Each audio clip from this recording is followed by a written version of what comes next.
dice. Y es así. Si a lo largo de estos temas, de estas cosas que estamos conversando, que no son cosas nuevas, son cosas ya conocidas, sencillamente el factor es motivacional nada más. Usted siente que debe tratar mejor a su esposo, mejor a su esposa, mejor a los hijos y aún más acercarse más a Dios, cambie. Porque si no cambia, está en peligro de extinguirse. Así es. Muy bien, por favor, si puede proyectar. Hoy día vamos a hablar de un tema muy importante. Está en negro la tablet, hermana. Está apagado. Sí, por favor, alguien me ayuda acá. Hoy día, hermanos, vamos a tocar un tema muy importante. Y es un tema que es, ahí está bien, está oscuro todo, que habla acerca de la médula ósea del cristiano. A veces no comprendemos nosotros por qué el Señor tiene que estar dentro de nuestra vida. No lo comprendemos.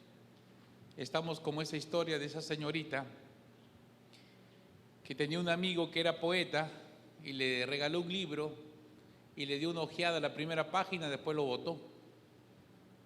Porque no le interesaba la poesía y el que le regaló era su amigo.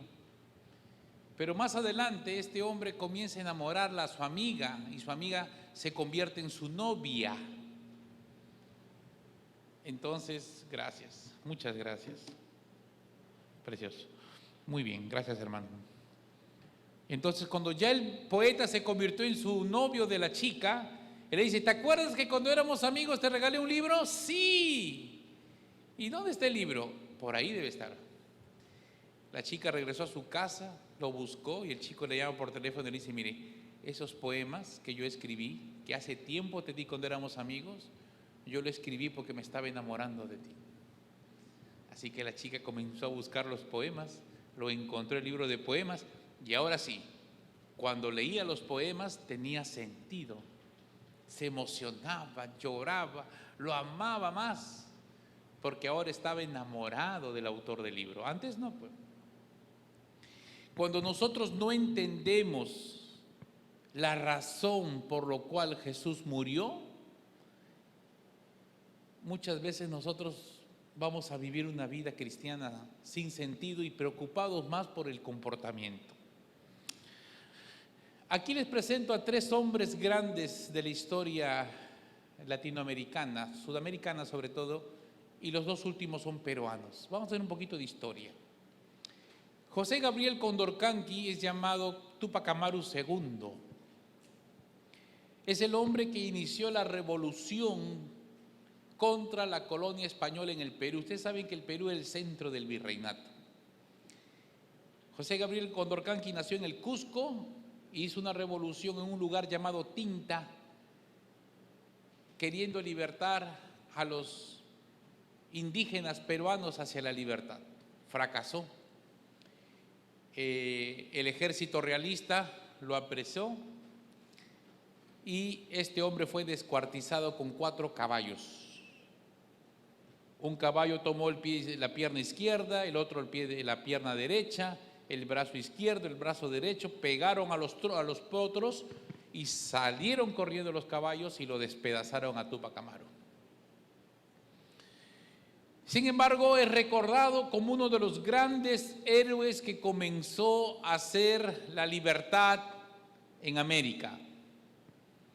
Después de Túpac Amaru, en Bolivia se levantó otro llamado Túpac Katari, que murió también de la misma manera.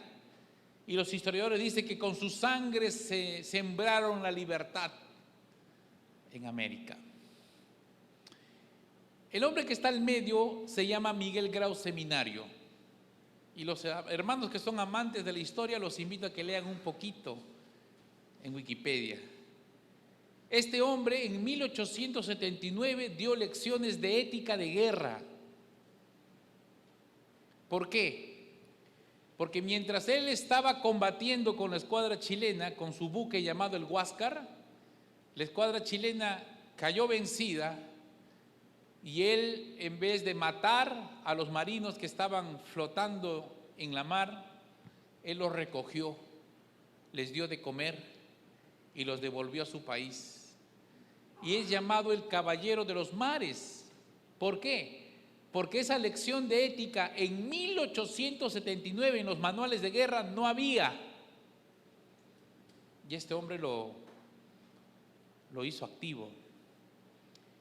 El capitán Prat había muerto en la proa del Huáscar y él lo llevó a su camarote y días después lo regresó a la viuda con una carta y con la espada de guerra.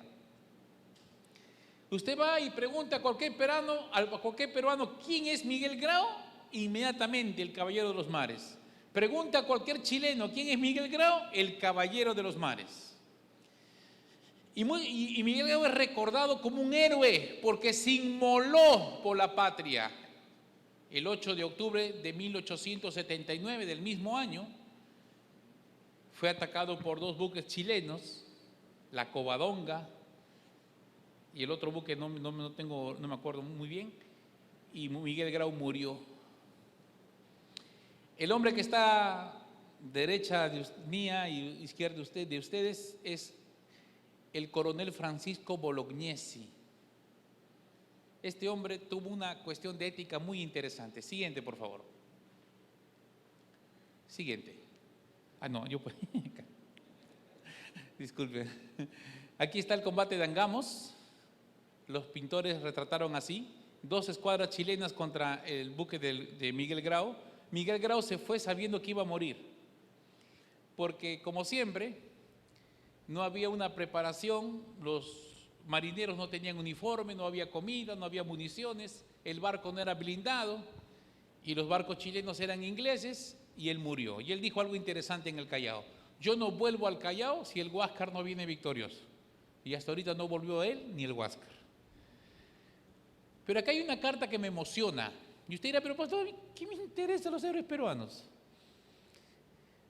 Porque eso ahorita vamos a tocar. Miren, en la última parte de la carta de Bolognesi a su esposa, habla de una ética extraordinaria de este hombre. Estaba él en el Morro de Arica con 1.200 peruanos, de igual manera, sin víveres, sin uniformes, campesinos, porque el ejército ya había sido diezmado en la batalla de Tarapacá, en la batalla de Tarapacá, ¿sí? Y él estaba allí en el Morro de Arica, en una montaña, y abajo habían 6.000 chilenos. Y viene un emisario chileno y le dice: ¿sabe qué, coronel? Usted se va a morir. Tiene 1.200 campesinos, ni siquiera son soldados. Acá tenemos 6.000 soldados bajo el morro. Usted va a morir. Mire, le hacemos algo interesante. Usted salga de Arica desfilando con honores. Mis tropas lo van a aplaudir a usted, pero vamos a evitar el derramamiento de sangre. Y este hombre, ya de 55 años aproximadamente, dijo: tengo deberes sagrados que cumplir y los cumpliré disparando el último cartucho. Y antes de morir, miren lo que escribió a su esposa, algo interesante.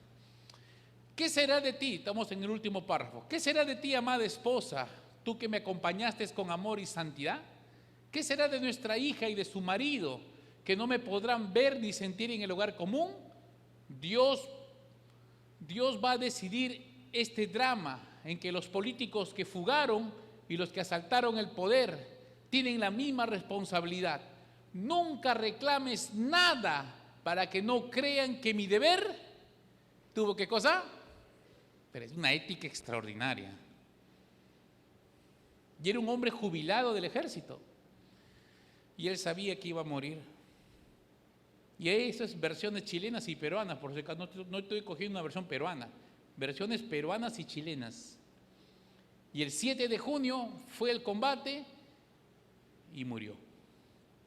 ¿Por qué digo esto? Esta es la Plaza Bolognesi en Lima. Porque hay muchas personas que cuando hablan de Jesús le dan el nivel de un héroe o el nivel de un hombre bueno que murió Sí, murió por nosotros, es una alma buena que está en el cielo, que nos está cuidando. O como una señora me dijo, es un muertito bueno Jesús que murió y resucitó porque Dios lo resucitó porque era un hombre bueno y nos está cuidando y Él nos ama.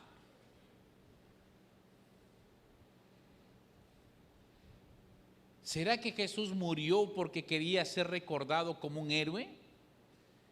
¿Será que Jesús murió porque Él quería formar un movimiento religioso? Y viene la pregunta fría y calculadora: ¿qué relación tiene esa muerte que fue hace más de 2021 años con usted que vive ahorita en este año y que enfrenta una realidad económica, una realidad de salud, una pandemia, una realidad social? ¿Qué tiene que ver Él con usted? Porque hay muchos jóvenes que no entienden, ¿qué relación tiene? Si hace años murió por mí, pero yo estoy bien. Entonces lo que vamos a entender ahorita es el ABC del Evangelio. ¿Por qué murió Jesús? Y si nosotros lleváramos a un médico que certifique la muerte de Jesús, quedaría frustrado. Miren, yo cuando tenía 8 años, por buscar una punta para mi trompo, un clavo para el trompo. ¿Entienden lo que es trompo, hermanos? Eso que se hace bailar los niños. Y en Lima vendían el trompo con una punta chiquita para que los niños no se hagan daño cuando lo pones en la mano. Pero nosotros que éramos desobedientes, sacábamos la punta con un alicate y buscábamos una punta de cemento de una construcción para ponerlo en el clavo, en el trompo. Y así nosotros poder romper el trompo de los amigos. Medio salvaje, ¿no?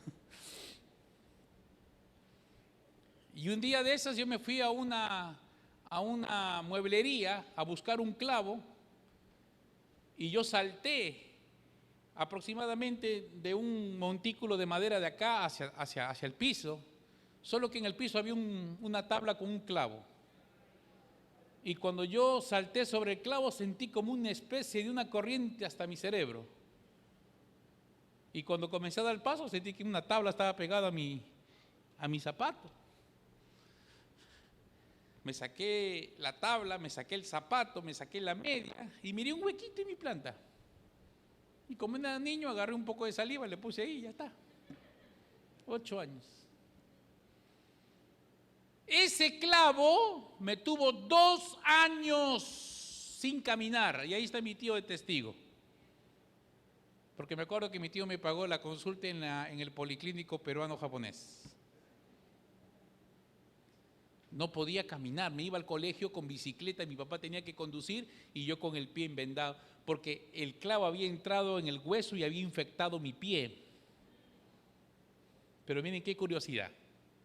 Cuando uno mira la Biblia y encuentra a Jesús, le pusieron un clavo en la mano izquierda, un clavo en la mano derecha, un clavo en los pies y se murió en pocas horas.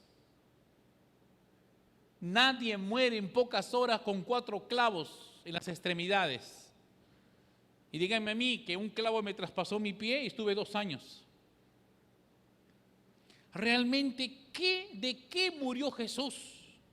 Y si un médico revisara y lo trasladáramos de una manera hipotética a esos tiempos para que haga el acta de defunción, quedaría frustrado. ¿Realmente de qué murió Jesús? Esa es la pregunta. Y en esta noche vamos a analizar lo que dice la palabra de Dios en cuanto a eso. Y también vamos a ver un poquito acerca de la ayuda de la arqueología. ¿Fue acaso los tormentos de la cruz que mataron a Jesús? Este investigador se llama Martin Engel. En los años 70, este hombre era una de las grandes referencias de la arqueología bíblica y sobre todo de la arqueología del Nuevo Testamento. Él escribió un libro llamado Crucifixión que hasta ahorita es usado en las grandes escuelas de teología. A pesar que es del año 70 y es una edición ya antigua, pero la investigación que él hizo es extraordinaria. Este hombre se metió en las crónicas romanas y en la arqueología propia de Jerusalén porque él quería describir realmente cómo era la crucifixión en ese entonces. Cuando usted lee este libro, se queda corto. Porque cuando hablamos de crucifixión, inmediatamente nuestra mente se va a los cuadros que pintan a Jesús crucificado. Y esos cuadros que usted mira cuando Jesús está crucificado al medio de dos ladrones, quedan cortos. En primer lugar, porque esos cuadros se pintaron 400 años después de la muerte de Cristo. Por lo tanto, no pueden dar una imagen real de lo que pasó. Y en segundo lugar, este hombre en su libro dice que la crucifixión era una carnicería y una humillación a la persona. Cuando usted revisa las enciclopedias, cada imperio que dominaba tenía una manera de matar a las personas que se sublevaban al rey. Por ejemplo, los babilónicos quemaban a las personas en hornos hirviendo, en hornos de fuego. Y eso lo puede usted ver en Daniel capítulo 3. Los griegos cogían a las personas que se sublevaban al imperio y lo ponían en una cueva con leones hambrientos. ¿Y cuál era el mensaje? Que cuando las personas que estaban subyugadas miraban cómo hacían así a sus compatriotas que se rebelaban, ya no tenían ganas de sublevarse. ¿Por qué los españoles agarraron a Túpac Amaru y lo pusieron 4 caballos y lo despedazaron? ¿Por qué? ¿Porque no había manera de matar en ese entonces? Sí, sino que lo hacían en una plaza pública para que las personas que quieran sublevarse o estén descontentos, entre comillas, con la corona española, mirando esa clase de muerte, se extingue la revolución. Ese era el propósito. Y los romanos tenían una manera de matar. ¿Cómo era? La crucifixión. Era una muerte lenta pero segura. Era un lugar de humillación y tormento, porque en las noches el frío de Palestina castigaba tu cuerpo, desgarraba el frío, y en el día el calor de Palestina te sancochaba la piel, y si tú pedías agua te daban hiel con vinagre para que tomes, y tú morías poco a poco crucificado en esa cruz, y los vecinos te miraban, y miraban los niños, miraban las mujeres, miraban los adultos, y era un mensaje público que no deberían rebelarse al imperio romano. Martin Engel dice que primero los que iban a la cruz eran cruelmente azotados, y esto corrobora con la palabra de Dios. Y en el libro de Mateo 27-26 dice así: entonces le soltó a Barrabás, y habiendo azotado a Jesús, le entregó ¿para qué? Para ser crucificado. Cristo fue azotado. Y después de ser azotado, no es con el azote que nosotros muchas veces hemos probado de niños, ¿no? Yo me acuerdo que mi mamá tenía un chicote de cuero de vaca seca. Pero en sí el chicote en sí dolía, pero no dolía tanto. Lo que más tenía miedo eran las bolitas que estaba amarrado el cuero. Cuando ese cuero se amarraba a un nudo, ¿no? Y cuando ese nudo te caía en las piernas, uno tenía ganas de rascarse las piernas, no sé por qué. Con ese látigo no lo azotaron a Jesús. ¿Saben cómo era el látigo romano? Era un mango aproximadamente de 20 centímetros. Y después desprendía cadenas. Y lo interesante de esas cadenas, que en la punta de las cadenas tenía una bola aproximadamente de 5 centímetros de diámetro, que de ahí salía espuelas, y esas espuelas eran las que rasgaba la piel, rasgaba muchas veces los tejidos, y era un baño de sangre. Pero lo más carnicero de eso era que las personas tenían que estar conscientes recibiendo el azote y conscientes para que después vayan a la ejecución pública. 40 azotes menos 1, decía el apóstol Pablo, porque habían calculado que un hombre fornido podía recibir 40 azotes. ¿Cómo era la ejecución pública, apreciados hermanos? El reo era azotado, ensangrentado, a un lugar o atestado público donde era mostrado a todo el pueblo. Pero saben, no era puesto en la cruz como nosotros lo vemos, como un pañalito. Era puesto en la cruz desnudo. Por eso les digo, cuando nosotros vemos los cuadros de Jesús crucificado, lo vemos como un pañal que está envuelto, ¿no? Eso no existía.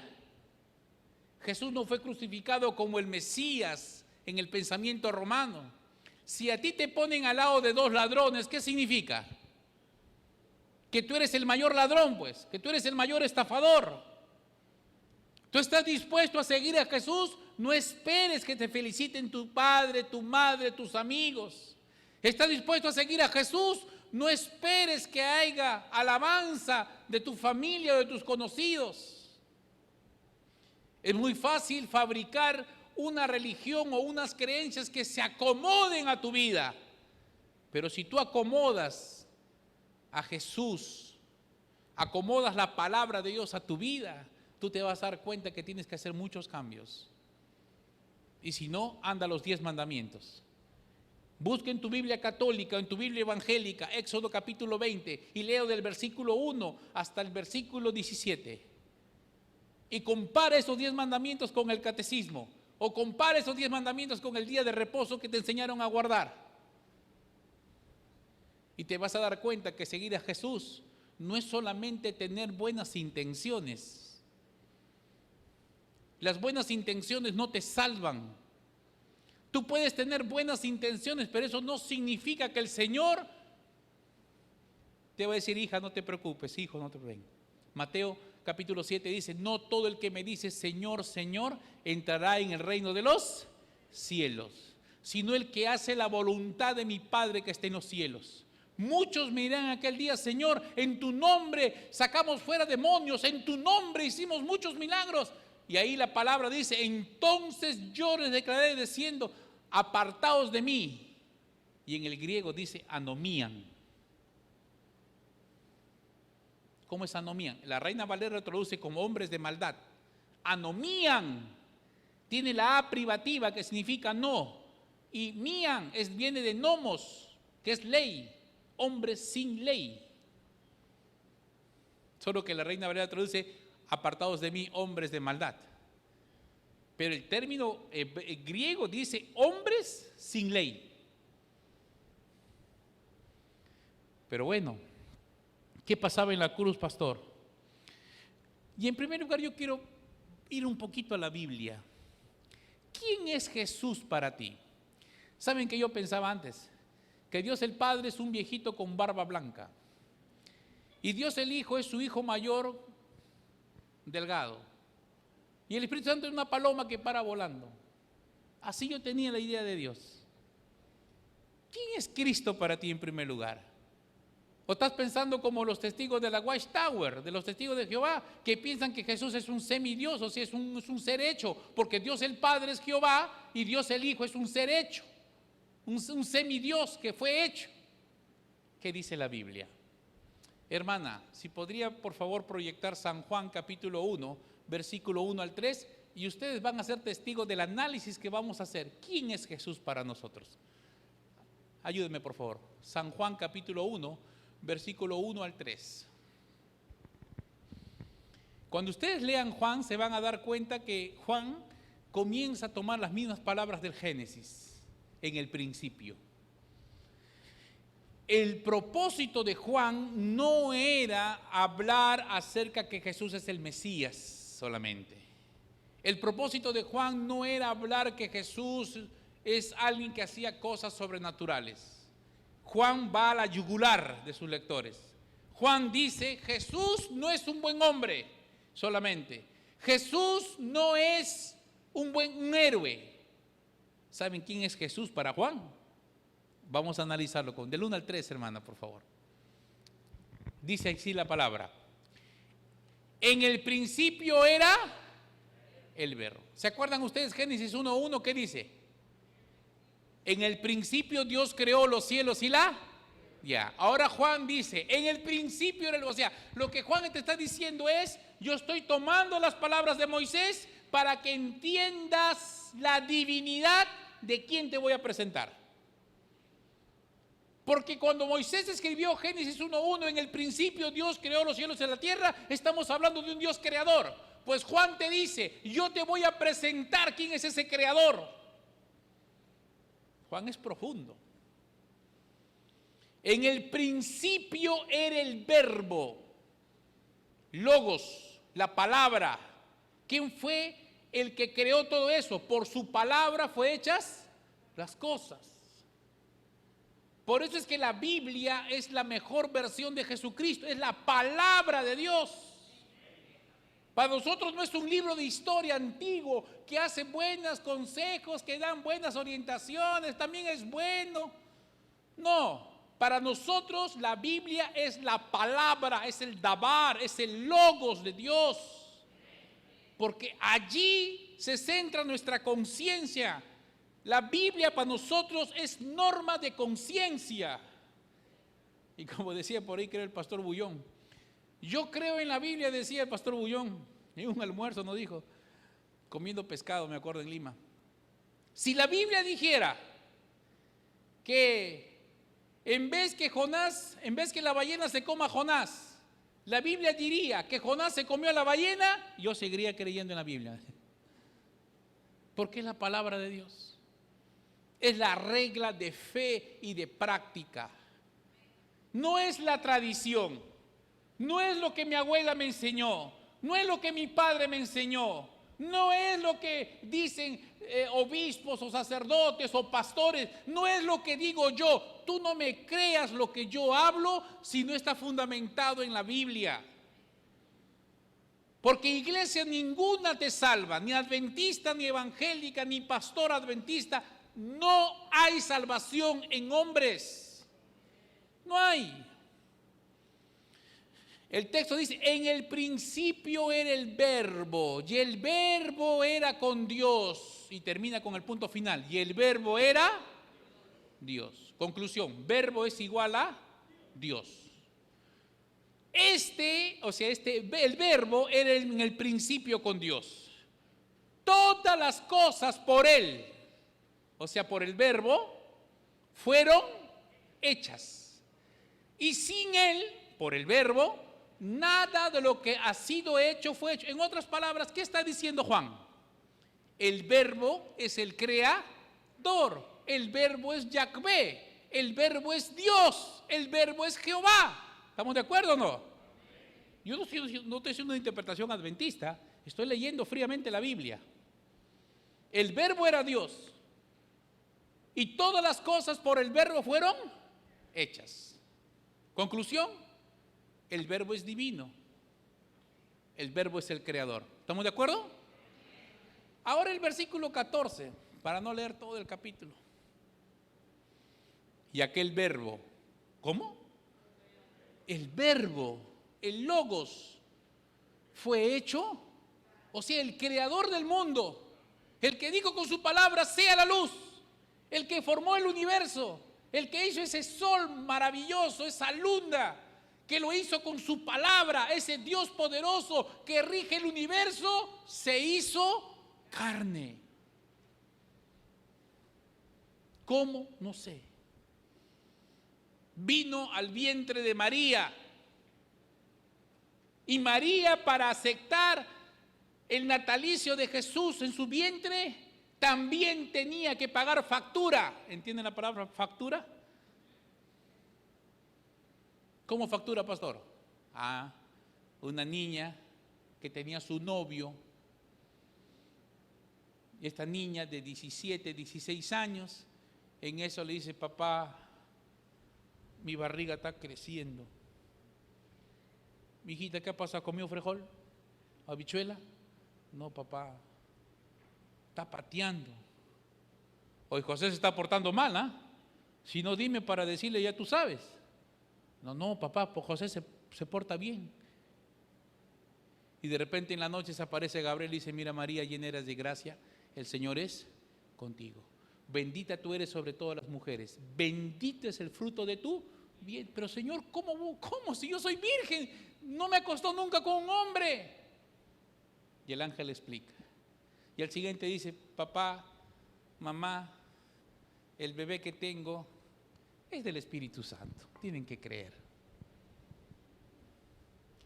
Para María fue fácil aceptar a Jesús. Yo tengo un sermón de María. Y un día lo prediqué en una iglesia central y los hermanos parecían que se jalan las vestiduras. Si hablamos de Pablo, si hablamos de Nicodemo, si hablamos de Dorcas, ¿por qué no podemos hablar que María, para aceptar a Cristo en su vientre? Imagínense sus amigas de María: María, estás embarazada, ¿qué pasó? Josecito se adelantó, se comió la torta antes del matrimonio. No, es del Espíritu Santo, vecinos. Es el Espíritu Santo, ¿no? Por eso es que un día Jesús, cuando estuvo predicando, ¿qué le dijeron? Tú eres hijo de fornicación, le dijeron. Porque los vecinos pues no se olvidan. ¿Ah? ¿Tú quieres aceptar a Jesús? Por favor, no hagas que la Biblia se acople a ti. Acóplate tú a la palabra de Dios. Si Dios dice sábado es sábado, pues señores, no es que tengo que trabajar 3 horitas, el Señor es misericordioso. Y si la Biblia te dice no cometerás adulterio, no cometas pues ni con pensamiento ni con palabra. Porque es la Biblia, es los mandamientos de Dios que te cuidan.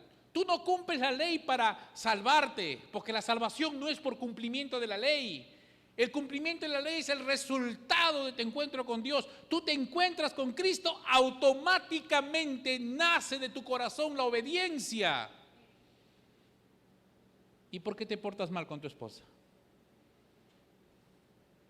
¿Y por qué cuando hay una muchacha más joven estás comenzando a medir cinturas? ¿Por qué? ¿Por qué te provoca esas cosas? ¿Sabes por qué? Porque estamos dejando de amar al Señor. El Señor dijo: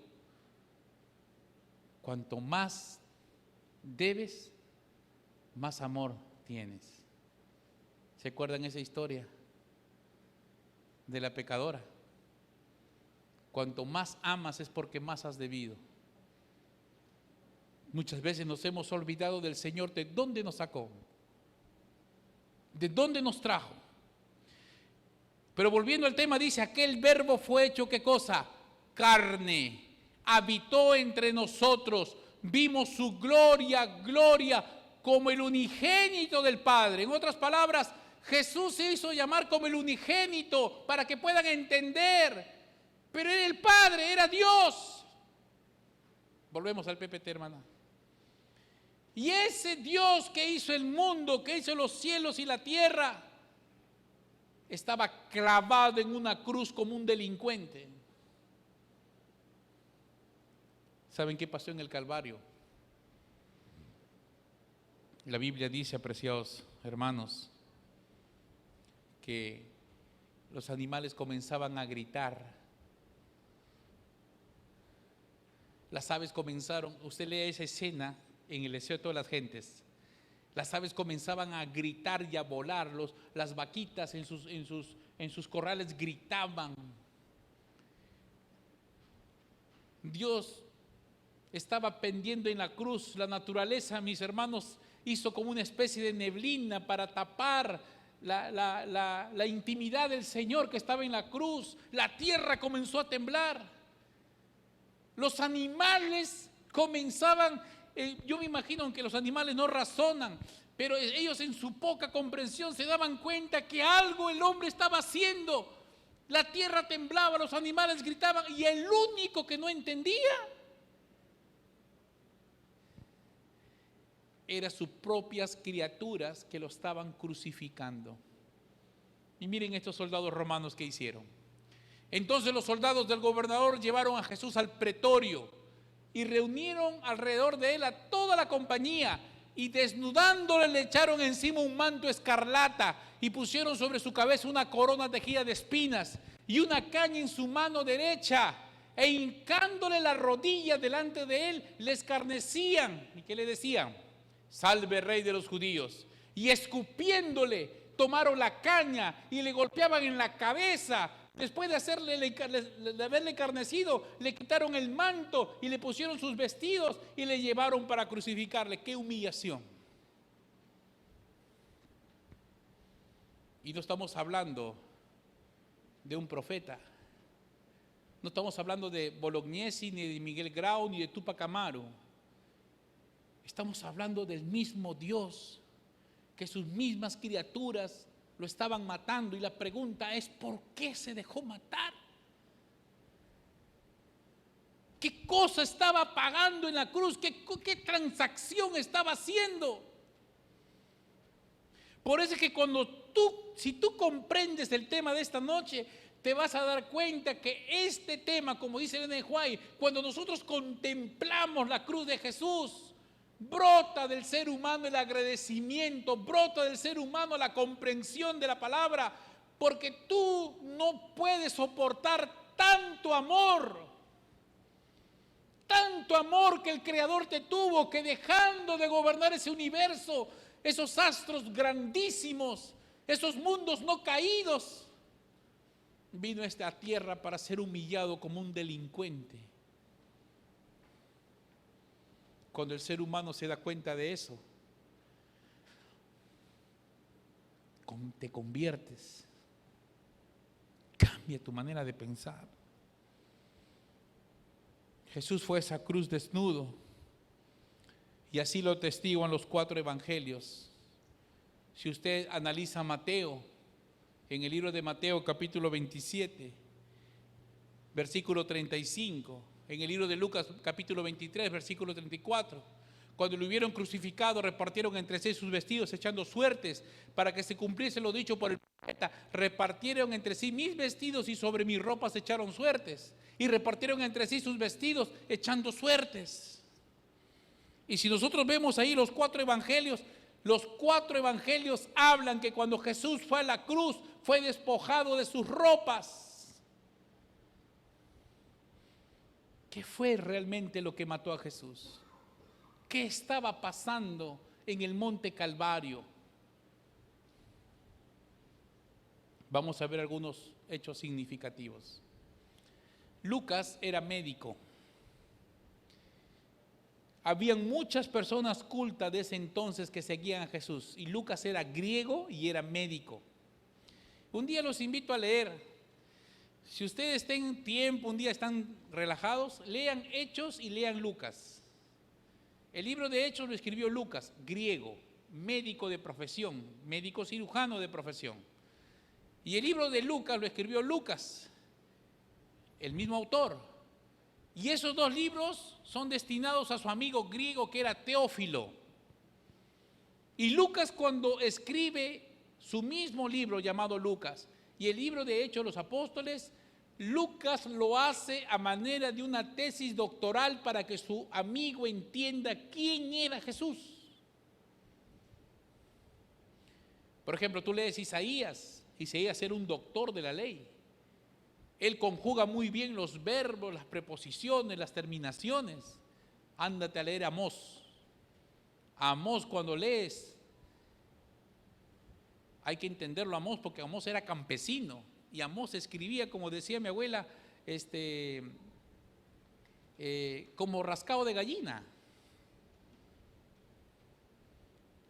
Dios respetaba la humanidad del autor bíblico. Y hay autores que son profesionales, como Isaías, y Dios respetaba su humanidad. Y Dios también utilizaba al campesino como era Amós, al pescador como era Pedro, y que escribía también en su nivel cultural, pero Dios lo inspiraba. Pero Lucas dice algo interesante, como médico, miren lo que dice Lucas, al hablar de la muerte de Jesús.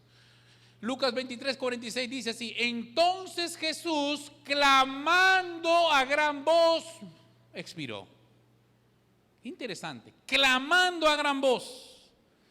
Mateo repite esto: mas Jesús, habiendo otra vez clamado a gran voz, entregó el Espíritu. O sea, Jesús antes de morir gritó, clamó.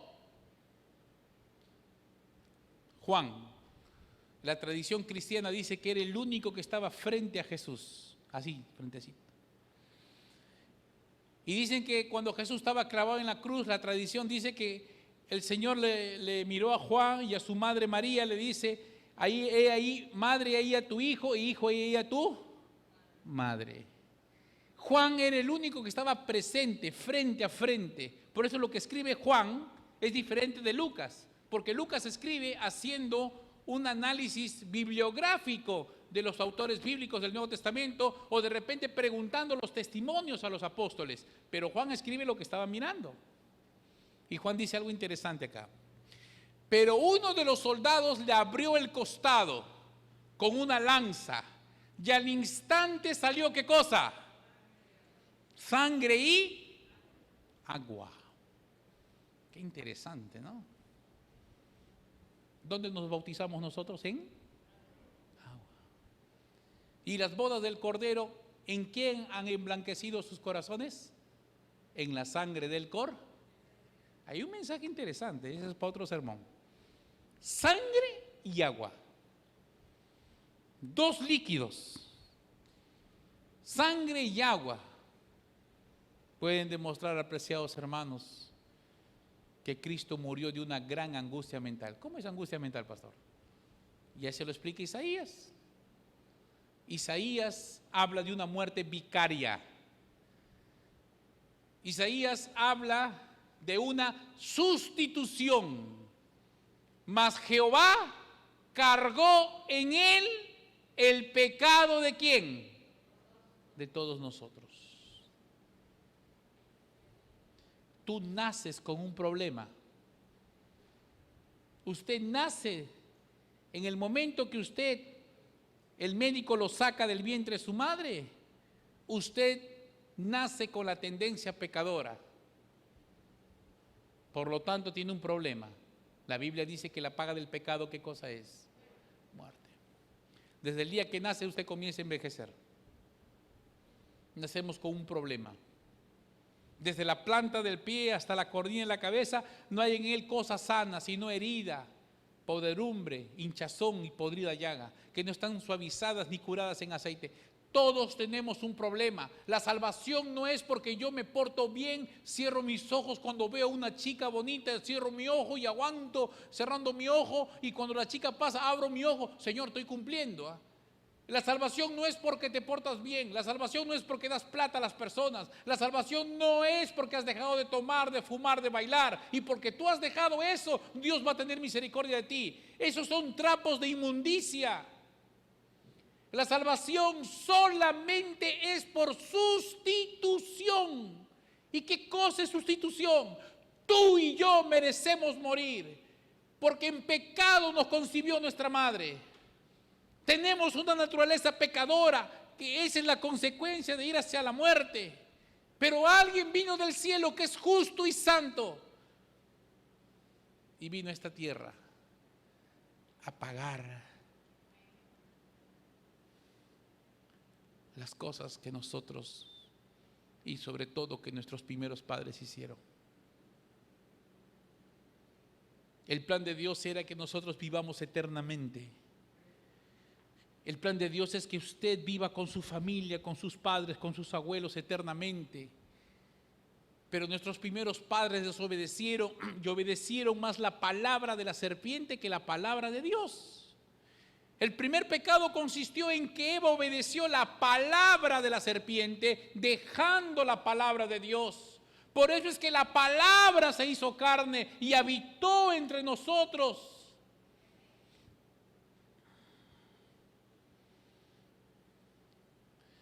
Hermanos, Pablo dice lo siguiente, Corintios 15:3, Cristo murió por nuestros pecados conforme a las Escrituras.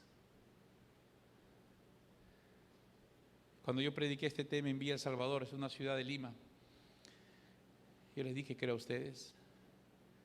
Una señora se acercó a mí y me dice, pastor, entonces Dios puede perdonar pecados, aunque nosotros lo hicimos con alevosía, sabiendo, ¿sí?, Y la señora se puso a llorar y decía, yo toda la vida pensé que estos 20 años que me quedaba de vida o 30 años tenía que portarme bien en la iglesia, fiel pastor, para que Dios me perdone lo que hice. ¿Y qué he hecho, hermana? Le digo. Pastor, yo aborté un niño cuando yo era un adolescente en la iglesia. Y para que mis padres no se enterasen, yo me practiqué un aborto. Toda mi vida, eso en mi cabeza. No tenía paz. Y yo venía los sábados a la iglesia y cumplía lo que dice la Biblia, y cumplía lo que dice la ley, y cumplía lo que dice el pastor, y me vestía así y así, y me mordía los labios cuando escuchaba música mundana, porque yo sabía, si me porto bien después de este error, Dios va a tener misericordia. Esos son trapos de inmundicia, le digo, hermana, porque el perdón ya fue dado en la cruz, y los que van a ir al cielo no son los que nunca han caído, los que van a ir al cielo también son los que hemos caído y nos hemos levantado. Mira a Noé, mira a David, a tantos hombres de la Biblia que cayeron y se levantaron, porque la cruz de Jesús, la palabra de Dios dice, todo pecado al hombre le será perdonado. Porque el Mesías murió. Y si usted de repente tiene algo en su corazón que cometió, yo quiero decirle que hay perdón. Y que usted no tiene más por qué agachar la cabeza. Usted puede levantar la cabeza y caminar con la cabeza erguida. Porque hay una ofrenda que murió hace más de 2000 años por usted. Cristo murió por sus pecados conforme las Escrituras. Esa era la única manera de salvarlo. Y con esto quiero hacer un llamado en esta noche. Quiero hacer un llamado. Esto lo conté en la iglesia de Guster. Antes en Sudamérica había una radio, se llamaba La Voz de la Profecía. Ahí había un pastor que él contó una historia cuando era pequeño y cuando su madre le dio una lección de oro.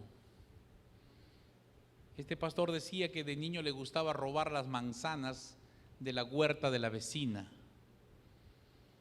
Y cuando miraba que la vecina no estaba en su casa, él como un gatito se iba, subía al árbol, sacaba las manzanas, lo ponía allí en su camiseta, en su polo, y de repente se saltaba del árbol y se iba corriendo a su casa. Cuando la vecina un día lo miró, lo que ese niño robaba las manzanas.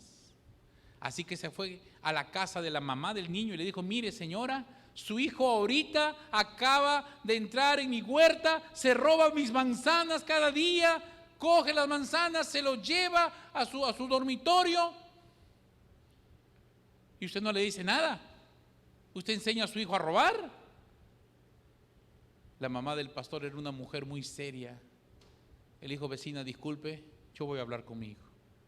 La vecina se fue molesta y el niño estaba en su habitación comiendo las manzanas. Cuenta la historia que la mamá agarró un palo de escoba roto por ahí que tenía, y subió donde está el niño. Y el pastor cuenta, dice, no, yo estaba comiendo las manzanas y en eso mi madre toca la puerta y no sabía dónde esconder las manzanas que estaban regadas en mi cama. Y en eso sentí que mi madre pone la llave, abre la puerta y me encuentra ahí con todo lo que había robado de la vecina. Y mi madre se puso a llorar y me dice, hijo, ¿qué has hecho? Yo no podía explicarle a mi madre porque las lágrimas se me salían y mi boca comenzaba a tartamudear. Y mi madre me dijo una cosa, mira hijo, le dice, ¿ves este palo que tengo en la mano? Sí, mamita. Si tú vuelves a robar a la vecina, yo te voy a tirar 10 varazos en la espalda. 10 varazos. ¿Me estás escuchando, hijo? Sí, mamá. Si tú vuelves a robar, te cae. Está bien, mamita. La madre salió llorando. El niño se quedó pensativo. Se le quitó las ganas de comer la manzana, obviamente. Pero él cuenta, dice que pasó una semana, pasó 2 semanas, se fue el susto, salió al jardín, miraba a la vecina, estaba apagado su luz, Miró a la casa, la mamá no estaba. Miró al árbol que tanto subía, más rojas estaban las manzanas. Así que dijo, voy a sacar algunitas, si no hay nadie. Y comenzó a subir poquito a poquito, como un gatito al árbol. Y una vez que llenó, no 5, sino como 20 manzanas en su polo, en su camiseta, se tira del árbol para apretar la carrera. Y su mamá estaba abajo con el palo en la mano, con el mismo palo que le dijo que no tome las manzanas. El niño en ese momento se puso de rodillas y comenzó a llorar, porque él sabía que la mamá cumplía. Mire, yo soy padre de 2 niños, y por más que uno a veces diga las reglas y el niño comienza a llorar porque sabe que va a tener el castigo, y a veces el castigo que aplicamos con mi esposa es quitarle lo que más quiere, el niño llora. Y ese niño, imagínense, iba a recibir 10 varazos. Se comenzó a arrodillar delante de su madre a pedirle perdón, y la madre se conmovió tanto. Pero la madre era una madre recta que tenía que cumplir la ley. Y el pastor cuenta, dice que lo que mi mamá me dijo nunca me olvido. Dice que la madre se sacó la chompa, la casaca, y le dio el palo al niño. Y le dice, hijito, ¿tú quieres que te pegue? No, mamita, llorando. ¿Tú quieres sufrir el castigo? No, mamita. Muy bien, hijo. Yo tanto te amo que yo voy a sufrirlo por ti. Yo tanto te quiero que no quiero que sufras. Toma el palo. Pégame tú. Porque yo no quiero que tú sufras el castigo, el dolor. Pero la ley tiene que cumplirse. Cuando Dios creó al mundo, le dijo a Adán y Eva, no cojas de ese árbol, porque si tú coges de ese árbol, toda tu generación morirá. No hagas caso a lo que dice la serpiente, no comas, ni te acerques, ni hables con el enemigo. Jesús le advirtió, en el Génesis está, no te acerques, no mires, no toques. Es así el pecado. No te acerques, no lo mires, no coquetees con el pecado. Pero nuestros primeros padres fueron a ese árbol y dudaron de la palabra de Dios. ¿Qué le dijo el diablo? No moriréis. ¿Se va a morir? No, te vas a morir. No te mueres. El espíritu de profecía dice que la serpiente cogió la fruta y se lo comió delante de Eva. Y Eva abrió los ojos. Mira, estoy comiéndome mano. Te engañó. Lo que pasa es que Él no quiere que seas como Dios. Él quiere ser solito Dios. Si tú comes, serás como Dios. La filosofía del diablo. Hay veces nosotros actuamos como Dios porque pensamos que la camioneta que tenemos, que el trabajo que tenemos, la casa que tenemos, lo vamos a llevar al panteón cuando nos vamos a ir. A veces jugamos a ser dioses, ¿no? Pero cuando el ser humano se enfrenta a su realidad, que somos tan vulnerables, hermanos. Yo he visto hombres poderosos, empresarios, humillarse a Cristo y decir, pastor, yo me equivoqué, viví toda mi vida fabricando dinero y mis hijos abandonados, mi esposa abandonada. Entonces el Señor le dijo a Adán y Eva, si tú comes, mueres. Y Adán y Eva comieron, y dice la palabra de Dios que el pecado entró por un hombre, y así el pecado pasó a todos los hombres por cuantos todos pecaron. Y la palabra de Dios dice que la paga del pecado es la muerte, y todos estamos destituidos de la gloria de Dios. Todos los hijos de Dios tenían que ser castigados en el juicio final para perder la vida eternamente, y el corazón de Dios se conmovió, y el Señor hizo algo maravilloso. Porque de tal manera amó Dios al mundo, Juan 3:16, que envió a su Hijo unigénito para que todo aquel que en Él crea, ¿qué más? No se pierda, sino tenga vida eterna. Este es el Evangelio. ¿Qué significa Evangelio? Buenas noticias. ¿Cuál es la buena noticia? Que que tú y yo estábamos perdidos, que tú y yo no nos salva el comportamiento, que tú y yo no nos salva porque somos buenas personas. No hay salvación porque te portas bien.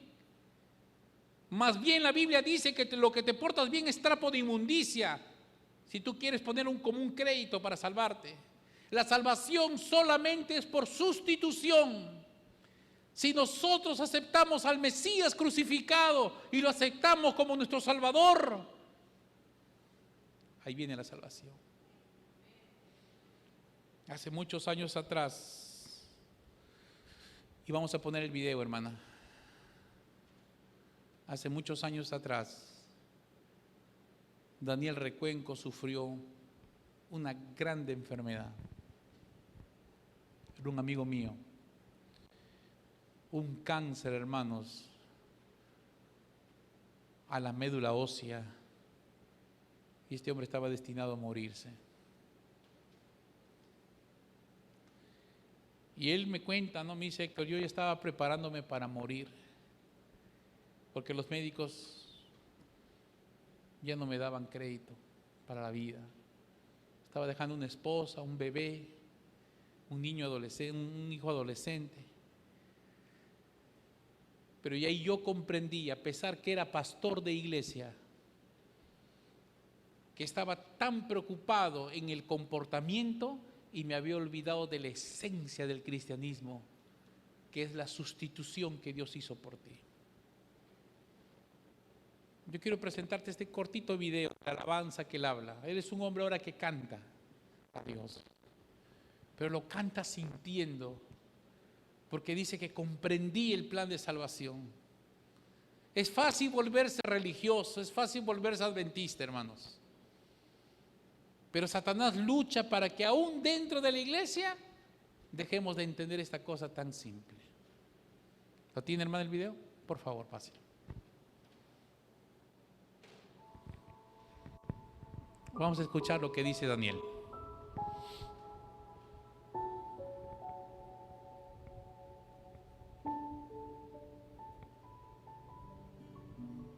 En el monte Calvario estaba una cruz, emblema de afrenta y dolor. Y yo amo esa cruz, lo murió mi Jesús por salvar al más vil pecador. Oh, yo siempre amaré esa cruz, en sus triunfos mi gloria será. Y algún día en vez de una cruz, mi corona Jesús me dará. ¿Te acuerdas de ese himno? En el Monte Calvario, ¿verdad?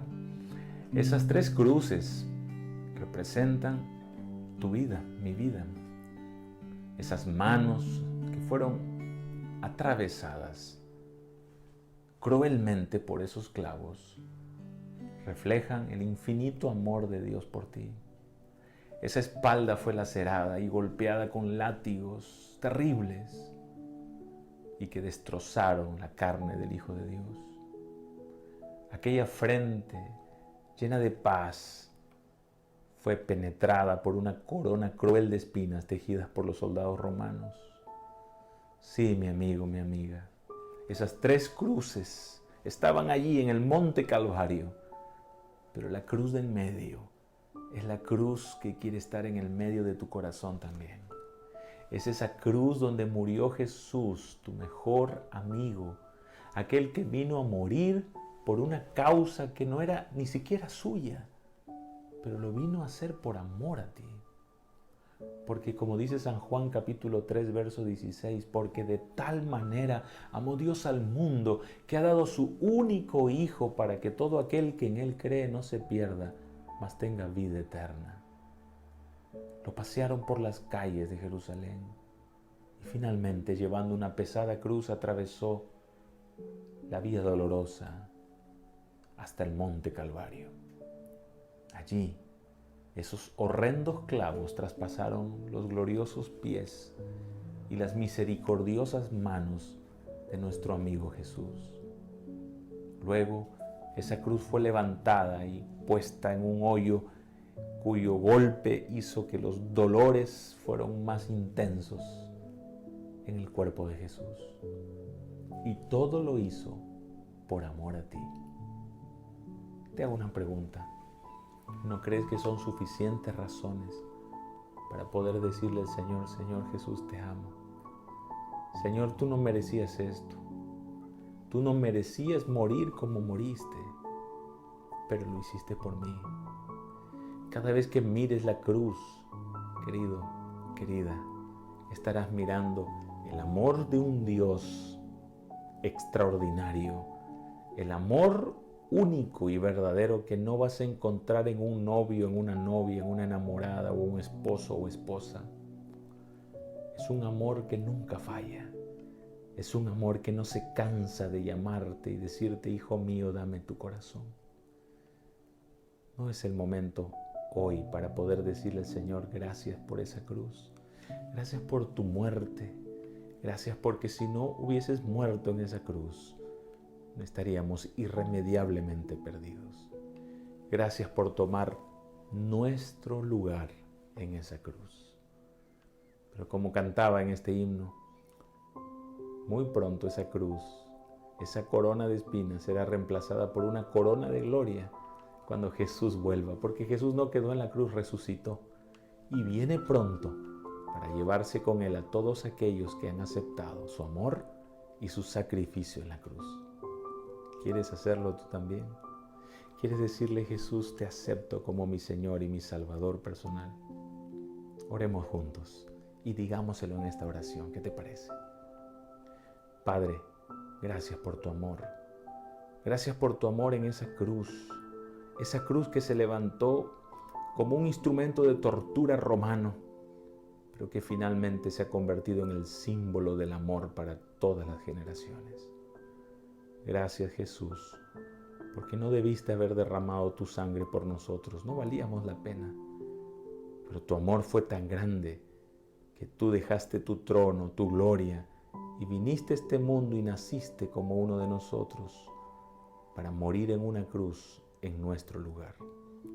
Te aceptamos como nuestro Señor y Salvador y te pido que bendigas a mis amigos que están tomando la decisión más importante de sus vidas: entregarse a ti a través de las aguas bautismales y abrazar esta maravillosa cruz donde Jesús murió por nosotros. Gracias, buen Dios, y recibimos ese sacrificio que hiciste al enviar a tu único Hijo como el único medio para ser salvos. En el nombre de Jesús. Amén. Que Dios te bendiga ricamente. Un hombre que era un cadáver, hermanos, en un hospital.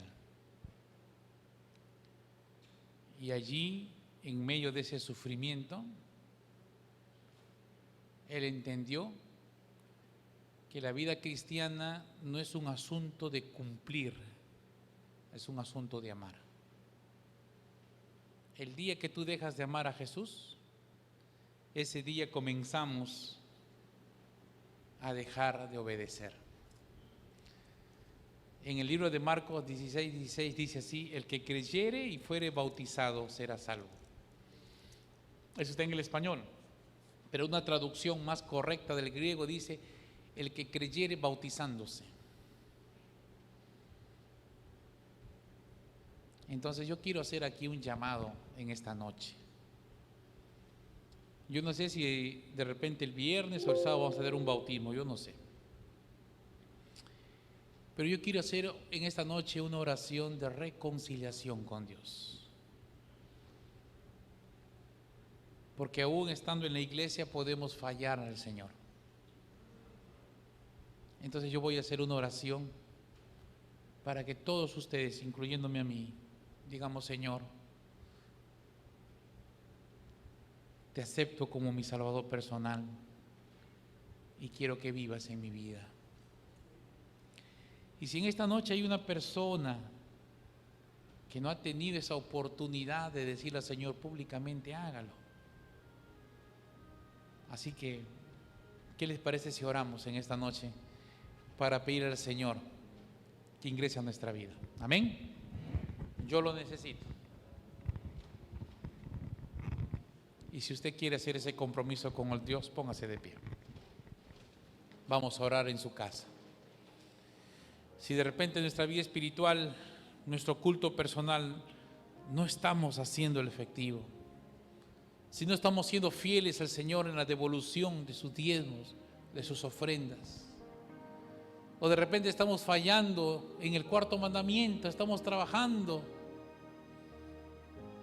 y el Espíritu Santo está que nos habla, pero no hemos dejado que nos ponga de repente allí ya un callo para que ya no nos toque. Porque no, ahora decimos, Señor, yo quiero caminar como tú quieres. Amén. Vamos a orar. Padre nuestro, muchas gracias porque hemos escuchado tu palabra. Gracias por la muerte en la cruz. Que este acto donde tú, Señor, te pones en nuestro lugar para salvarnos. Gracias por tu evangelio. Gracias, Señor, por esta salvación gratuita que nos das. Y mientras haya gracia en este mundo, porque esta gracia un día se acabará antes que tú vengas, ayúdanos, Señor, a poder creer en ti y a cumplir la misión que tú nos has dejado, Padre. Si en esta noche hay una persona que de repente, Padre, está en su corazón pidiéndote perdón, o de repente hay un hermano, Señor, que, Señor, en su soledad desconfió de tus promesas, oh Padre Santo, ponemos nuestra vida en tus manos de amor. Queremos pedirte que cuando salgamos de este templo, salgamos teniendo paz en nuestro corazón, Señor. Gracias por tu palabra en esta noche, en el nombre de Jesús. Amén.